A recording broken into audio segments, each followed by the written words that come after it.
language differences, but we just kind of sat together and watched the people and giggled at certain things as they went by. So that was kind of a meaningful exchange that I had, that it didn't involve translation or words, and it still felt really good to me.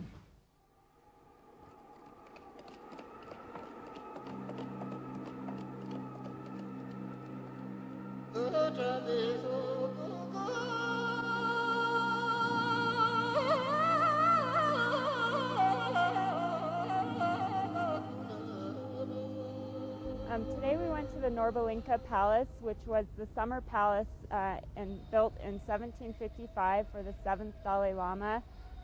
Starting with the 7th Dalai Lama, they started using it as a summer palace and going there during the summer months and using the Potala only during the winter months. And I was just so confused about why they would move their entire government about 2 miles down the street for winter and summer, but apparently the Potala doesn't have good ventilation and gets a little bit too warm. So Norbalinka was really spread out. There were lots of trees. It kind of felt like a really serene college campus while we were there. First we went to the room of the 7th Dalai Lama, and it was kind of interesting. It almost looked to me like the whole place was in the process of fading away. The colors were really muted and kind of faded, and the whole place just looked like it was almost disappearing before your eyes. It was kind of interesting. After the 7th Dalai Lama's palace, we went to the 13th and 14th Dalai Lama's palace, and that one particularly looked like it had just been abandoned, which actually I guess it had been when the Dalai Lama left. That was actually the palace that he escaped from dressed as a Tibetan guard. Both palaces were set in a really nice area. There was a whole large grounds that you could wander around for a while. There was a man-made lake, and there was a lot of woods. This afternoon we went into Barkor Square to do a little bit of shopping, and I am definitely green.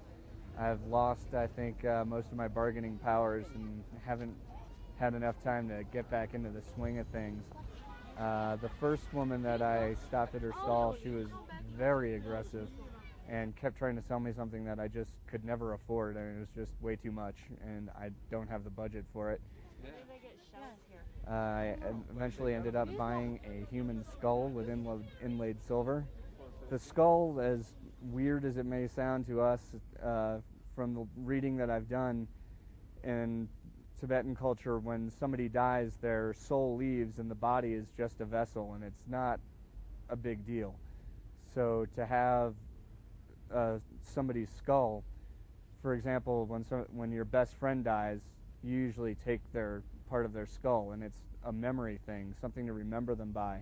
And they'll make bowls out of them and everyday household objects out of bone and skulls of people so that they can remember them by. And they don't get as freaked out by having body parts around as we in the West do. Today we went to the market in the Barkor Square, and it was my first time shopping here in Lhasa, and it wasn't as scary or overwhelming as I thought it might be. I bargained down to about, I guess, a third of what they had asked for my little tchotchke, which has a monkey on it, and I really like monkeys, and so I was happy to get that. We did find a Tibetan woman who was selling, had a little stall there, and we got a chance to talk to her through an interpreter, and that was actually really nice. She's been there for about 5 years selling the stuff. She works every single day, apparently doesn't take any vacations. She buys her goods mostly from Tibet. She had a lot of interesting, wide variety of things, and I think packing that stuff up every night and unpacking it every morning, that's got to be a huge chore in and of itself.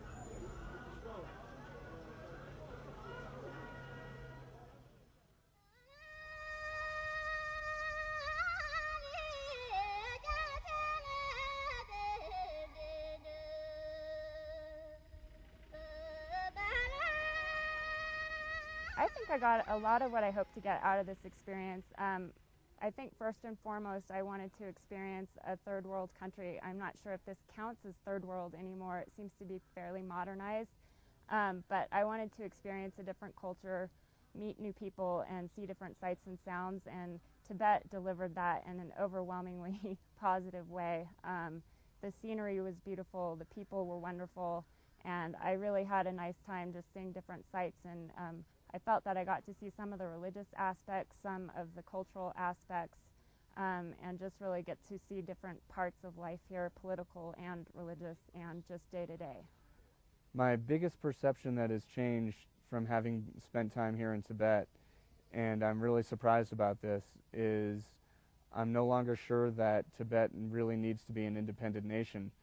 Before I came, Free Tibet seemed like such an obvious and cut and dry statement. I was like, of course, Free Tibet. Why wouldn't you want them to be Free Tibet? And now, having been here and having talked to some Tibetans about the whole situation, I'm not at all sure that Tibet needs to be an independent state, and I'm not the least bit convinced that most Tibetans even want that. I'm hoping that my experience here will allow me to talk to people, especially those people that maybe have a simplified view of the Free Tibet campaign, and maybe convey not a straight answer, but just get them to think a little bit more about how maybe the only source of information they have is the American media, and that there might be other viewpoints to be had.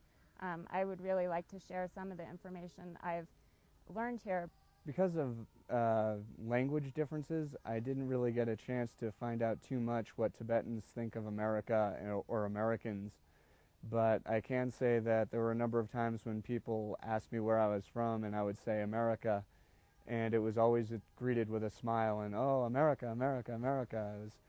It was always a happy response, which I was glad to hear. I was a little nervous the first few times I said I'm an American. A lot of times overseas when you say that you get scorn and bad looks, but here everybody seemed pretty happy to say hello and glad I came so far to see their country. The more I talked to people here, the more I found out that they're actually really grateful to the Chinese for some of the new improvements and opportunities that they have. Certainly in education and in consumer goods, they have a lot more choices. With education, they're learning Tibetan, Chinese, and English, and I think that's helping them to get by in the world and make an influence here.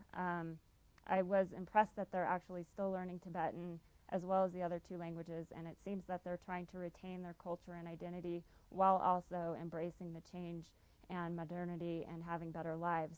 I think the most important advice I could give to anybody who wants to come to Tibet is to come with an open mind and try to let go of all your notions that you have about Tibet.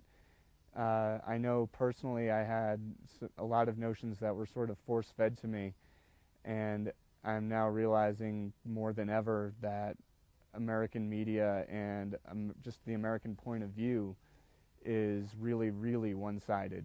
And it was very hard at first to not have knee-jerk reactions to everything anybody said, and it took a while to let go of that, but after a while I finally managed to. It's been 2 weeks and I'm starting to get over my knee-jerk reactions to what communism is all about and what Free Tibet is all about, and starting to actually listen and look and really see what's going on. And I think that's a very important thing for anybody coming here.